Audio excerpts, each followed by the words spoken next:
your article that just came out in Jacobin, and it's called.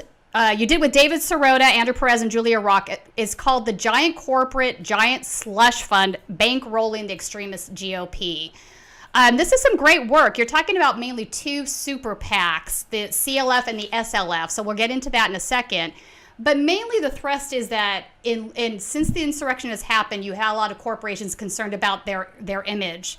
So they're saying we're stepping away from funding these guys. But that's really not the case, is it? Because they're giving dark money still to two giant corporate PACs. So walk us through your piece a little bit, explain a little bit about the research and the players involved.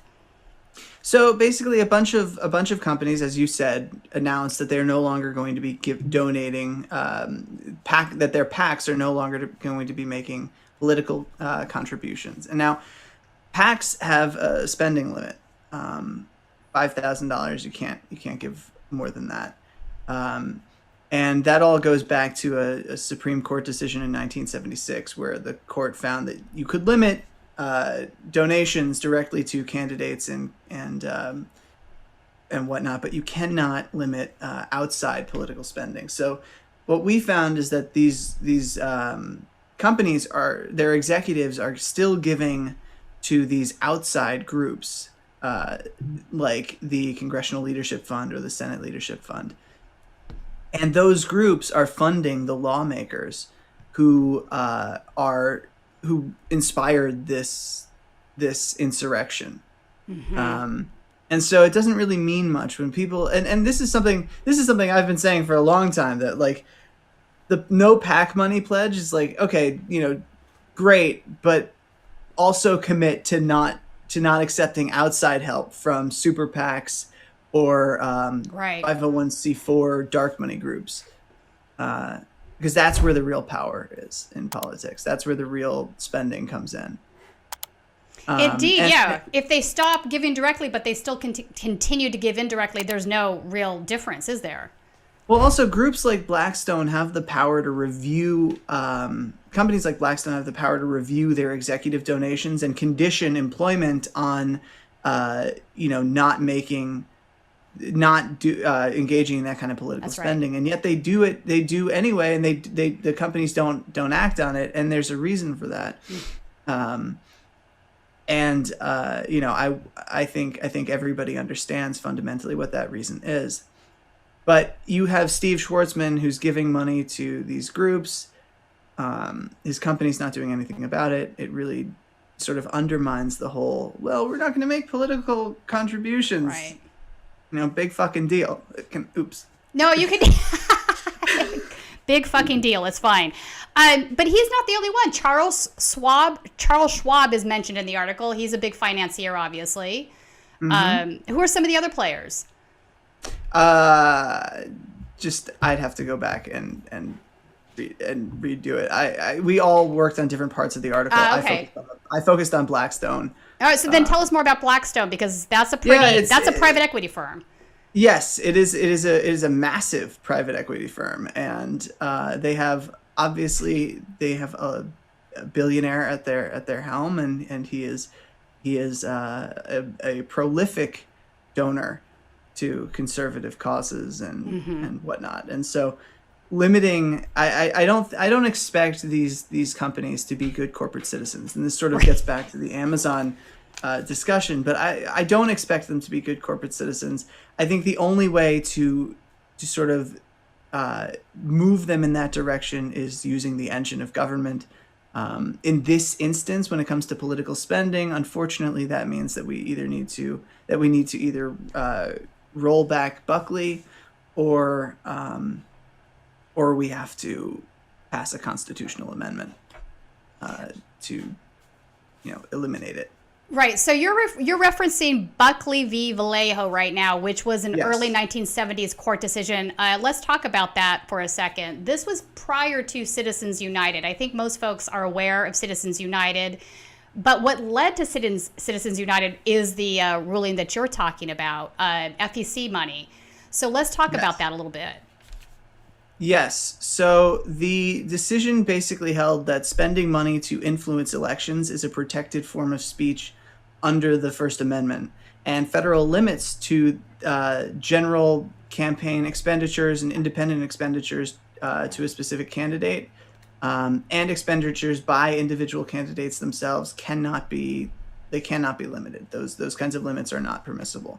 And so this really opened the door for wealthy people to just flood our elections with money. And really, since then, elections have become more and more expensive. Yeah. And as elections become more and more expensive, wealthy donors and financiers become more central to the process. And as that happens, you either have to be sort of subservient to wealthy interests or be self-made, in which case you are a wealthy interest. Right. Yeah.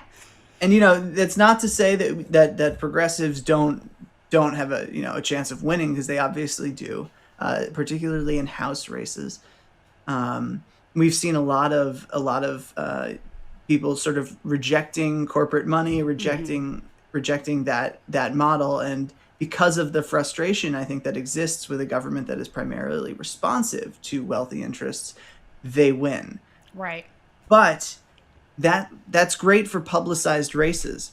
There are hundreds of races across each state that don't get a lot of attention, and so when that happens, I think the money can be predictive. Oh, 100%. It's the consolidation of wealth and power, really.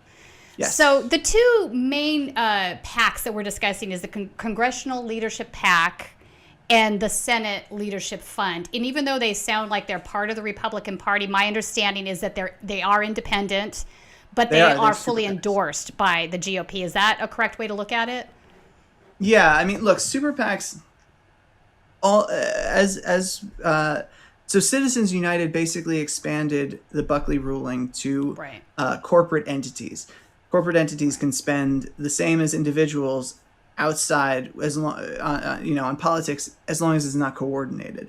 So while these groups are definitely affiliated with the Republican Party, they're not coordinating spending, which is, of course, complete nonsense, because most I was going to say, hold on. Coordinate, to some degree or another, there is coordination. I think it all points to the fact that the Supreme Court got it wrong. Yeah. And this is the precedent we've been living by for decades. And if you want to draw a straight line between that 1976 first ruling in Buckley to the insurrection at the Capitol and discontent with government generally, and underfunded education and all sorts of tax cuts, you can do that. You can draw a straight line back to that ruling. So that's sort of, you absolutely can. And in fact, that's what we're going to do right now. So let us go back and I want to talk about Charles Koch for a second, the Koch brothers. A lot of folks know who they are. I think, they've been obviously involved in all kinds of nefarious things. But Charles Koch is now saying that he regrets funding the Tea Party, because his reason for doing that was because he wanted to get rid of what he thinks is a balloon debt. Well, funding the Tea Party, in his own words, has led to electing Trump. And Trump did the opposite of doing that. He didn't do anything about the debt at all. He increased it, in fact. I don't think we should listen to a damn thing Charles Koch says. I'm sorry, but if there were any justice, and I wrote this when his brother died, but if there were any justice in this world, they would not be remembered at all. I hear you there. Unfortunately, their names are emblazoned on, all sorts of philanthropic, it's insane. Schools, academia, philanthropic things, including things that are on PBS. It's frightful. His goal was never the debt. His goal was self-aggrandizement, accumulation of wealth, rolling back taxes. Trump did exactly what he wanted, and I think that's the sort of uncomfortable truth of the entire conservative movement, that it is willing to play ball with racists, white nationalists, Nazis, religious fanatics, all sorts of, people that these very wealthy billionaires would not normally socialize with, but because it's in their financial interest to do so, they are willing to do it. And that is, also, that's not to say there are not billionaires out there who are funding these causes who are not completely in bed with them, hook, line, and sinker. They absolutely are. But, there's the sort of New York cosmopolitan billionaire like Charles Koch. He's more than happy to coddle conspiracy mongering. Oh, he totally is. Yeah. All for the purpose of self enrichment and creating sort of, I think, a landed gentry in the U.S. I think that is the ultimate goal of these individuals. Is that that's why wealth conferences exist. That's what they want to build their wealth out for 12 generations or more. These people are looking to create a permanent upper class, and that fundamentally, I think, cuts against the ideal of the American dream.